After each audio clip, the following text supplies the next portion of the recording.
तो लगातार राजस्थान सरकार में इनका शोषण हो रहा है। सभी विभागों के काम चाहिए सरकार को, लेकिन वेतनमान के नाम पर इनको चाहिए सिर्फ। काफ़ी लंबी समय से मांग चल रही है कि हमें नियमित किया जाए। दोबारा बजट आता है या सरकार आती है तो फिर हम हमारी समस्याओं को लेके फिर एक बार उग्र होते हैं, उसके बाद फिर वही आश्वासन और वही ऊँट के मुंह में जीरे के समान एक मानदेय बढ़ा दिया जाए। कि एसडीएम साहिबा जो भी वो भी महिला है, और यहाँ के अगर विधायक की बात करें तो वो भी महिला है। क्या उन्होंने आपकी सुध ली है कोई? नहीं।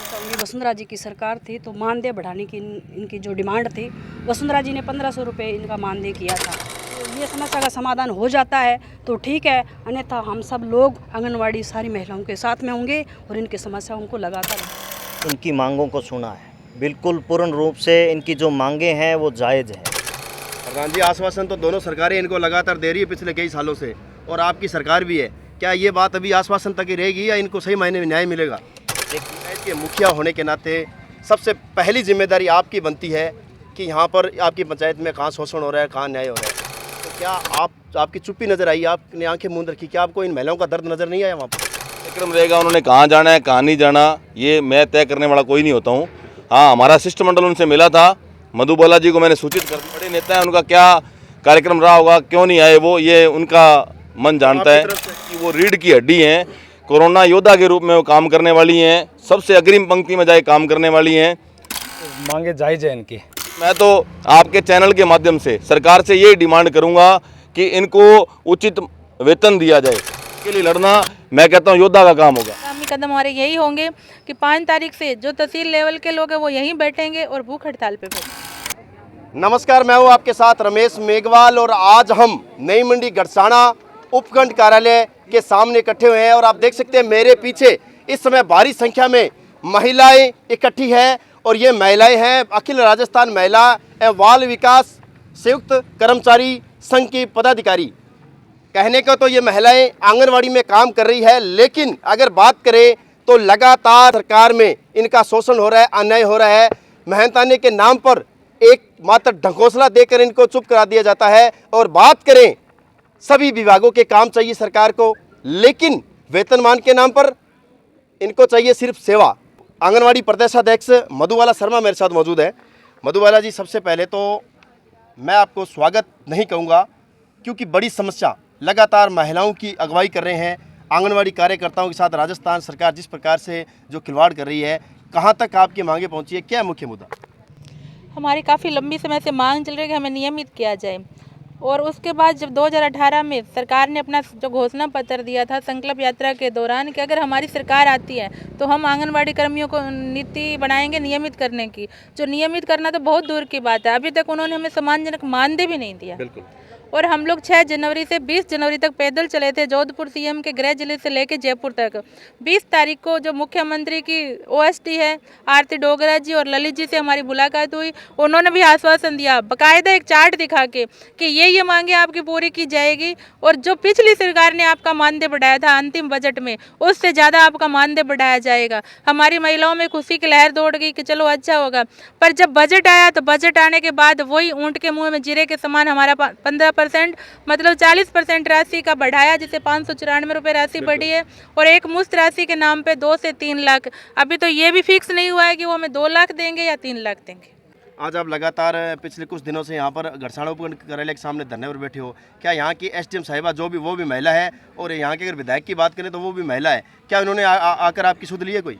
नहीं, 3 दिन तक किसी ने कोई सुध नहीं ली थी। चौथे दिन हार के मेरी महिलाएं खुद ही एसडीएम की गाड़ी के आगे गई कि एसडीएम साहिबा आप भी एक नारी और हम भी नारी हैं, तो एक नारी की पीड़ा एक नारी को समझनी चाहिए। तब उन्होंने एक आश्वासन दिया कि जो आपकी मांग है वो मैं मांग ऊपर पहुंचाऊंगी। और रही बात एमएलए की, तो घड़साना में हमारी विधायक महोदय नहीं पहुंची है। हाँ, अनूपगढ़ जो मेरा धरना चल रहा है उसमें एक दिन विधायक महोदय जरूर पहुंची थी। शुक्रिया मैडम, एक बार यहीं रहेंगे आप। मेरे साथ शिमला बावरी मौजूद है, पूर्व विधायक अनूपगढ़। मैडम, धरने पर आप पहुंचे हो, लगातार आंगनवाड़ी कार्यकर्ताओं की एक मांग है, और मांग कितनी आप जायज़ मानते हो? इस मांग को लेकर क्या कहना चाहोगे? बिल्कुल, अभी आपके सामने मधु जी ने बताया कि इनकी 4 डिमांडें हैं, और 4 डिमांडें कई सालों से चल रही है। पिछली बार मैं ये कहना चाहूँगी, वसुंधरा जी की सरकार थी तो मानदेय बढ़ाने की इनकी जो डिमांड थी, वसुंधरा जी ने 1500 रुपये इनका मानदेय किया था। उसके बाद में अच्छी तरीके से क्वालिटी वाला इनको पोषाहार मिलता था, और दूध भी वसुंधरा जी ने देने का काम किया था। ठीक है। आज हमने ये पोशार देखा, आपके सामने बीच में पैकेट पड़े हैं। पोशार भी बिल्कुल घटिया क्वालिटी का आ रहा है और इनकी 4 डिमांडें हैं, उसी पे भी अभी सरकार कोई सुनवाई नहीं कर रही है। तो हम सब लोग आज इनके बीच में आए हैं। यहाँ हमारे प्रधान जी भी हमारे बीच में आए हैं, सरपंच साहब भी आए हैं।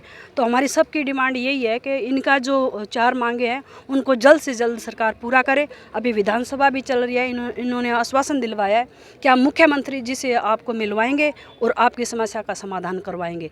अगर ये समस्या का समाधान हो जाता है तो ठीक है, अन्यथा हम सब लोग आंगनवाड़ी सारी महिलाओं के साथ में होंगे और इनकी समस्याओं को लगातार उठाएंगे। बिल्कुल मैडम, जो खाद्य सामग्री जो नीचे, एक बार कहूँगा कैमरा पर्सन से नीचे की ओर इस खाद्य सामग्री की तरफ कैमरा घुमाकर दिखाया जाए, कब से ये खाद्य सामग्री आपको उपलब्ध हो रही है और किस प्रकार की क्वालिटी है, इसको लेकर बताएं।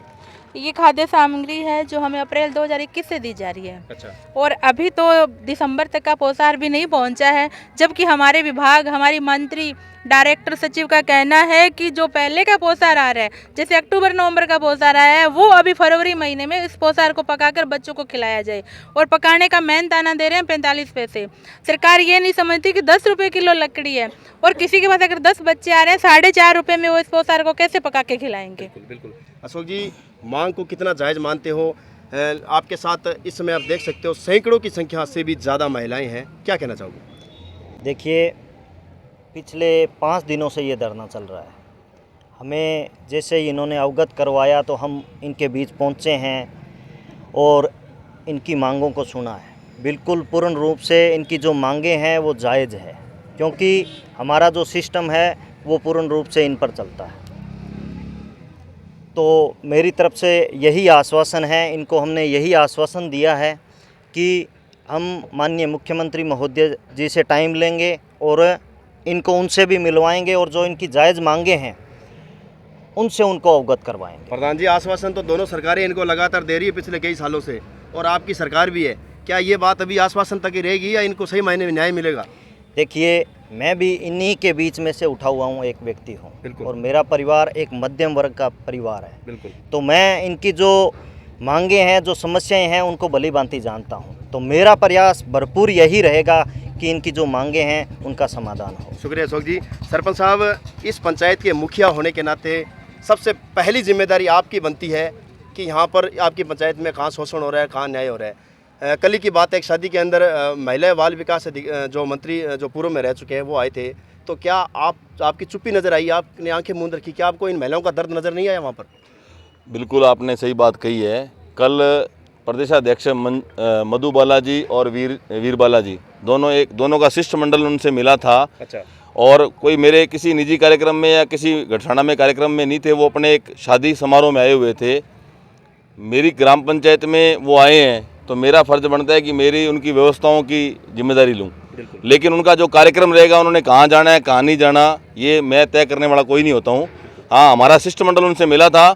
मधु बालाजी को मैंने सूचित कर दिया था, मैं कहा यहाँ पे होटल में मैडम रुके हुए हैं, आप उनसे मिलिए। इन्होंने आग्रह भी किया उनका आने के लिए।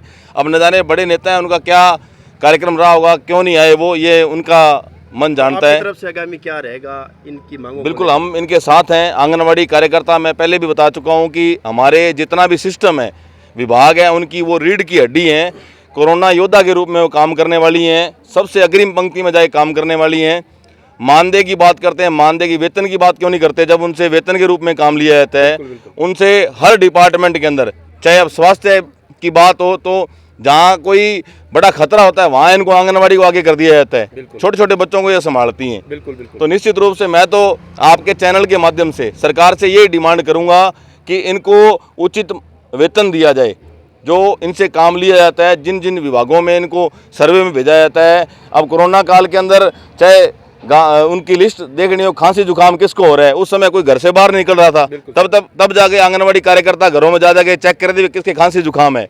अपने मौत पर खेल कर वो काम कर रही थी। तो मैं आपके चैनल के माध्यम से, कांग्रेस के बड़े लीडर भी यहाँ खड़े हैं, उनसे निवेदन करूंगा कि आप हूबहू जो समस्या है, जो ये अगर ये काम नहीं कर रहे तो आप इनको बताओ काम नहीं कर रहे, और अगर आपको लगता है कि वास्तव में काम करती हैं और हमारी रीढ़ की हड्डी है तो इनके लिए लड़ना, मैं कहता हूँ, योद्धा का काम होगा। धन्यवाद। शुक्रिया। तो देख सकते हैं लगातार व्यवस्थाएं यहाँ पर, व्यवस्थाओं को लेकर यहाँ पर जो यहाँ पर गड़साना व अनूपपुर इलाके के जो लोग आए हैं वो इस समस्या को जायज़ बता रहे हैं। दलीप जी चोटिया मेरे साथ मौजूद है। कांग्रेस के वल्लों अध्यक्ष साहब को अभी निर्वाचित किया है, इस मांग को आप किस नज़र से देखते हैं?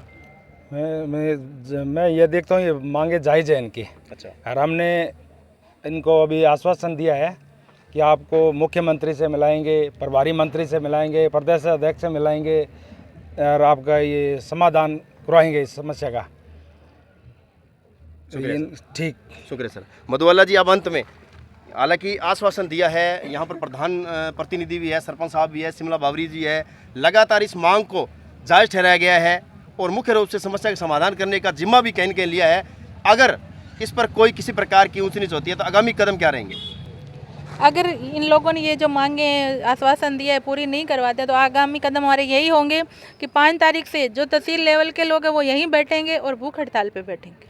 शुक्रिया। तो देख सकते हैं किस प्रकार से आंगनवाड़ी कार्मिकों की जो मांग है वो लगातार मांग को लेकर यहाँ पर धरने प्रदर्शन कर रहे हैं, लेकिन कहीं ना कहीं अभी तक इस मांग का जो है वो निस्तारण नहीं हो पा रहा है। आगामी भविष्य में ये मांग जो है वो कहाँ तक सार्थक होगी ये तो आने वाले समय में पता चलेगा। फिलहाल देखते रहिए मेरे सहयोगी साथी के साथ रमेश मेघवाल, गड़साना।